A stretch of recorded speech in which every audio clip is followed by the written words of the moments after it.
అన్ని మతాలలో ఆధారంగానూ శిఖరాగ్రంలోనూ ఉన్నది అదే భగవంతుడన్న విషయాన్ని మనం గ్రహించగలం. ఈ రెండిటి మధ్యలోనే మతాల్లో విభేదాలున్నాయి. ఆ పరతత్వాన్ని చేరేందుకు వివిధ మార్గాలను మతాలు బోధిస్తాయి. కానీ ఆద్యంతాలు ఒక్కటే కాబట్టి మనం ఈ మార్మిక మార్గాన్ని అనుసరించి మనలోని భగవంతుని కనుగొనాలి.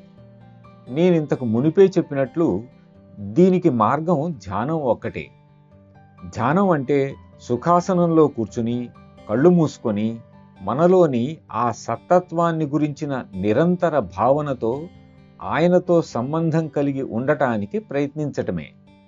ఒకే విషయాన్ని గురించి నిరంతరం ఆలోచించటమే ధ్యానం అని భావం. ధ్యానం అంటే మా గురుదేవులు బోధించేది కూడా సరిగ్గా ఇదే.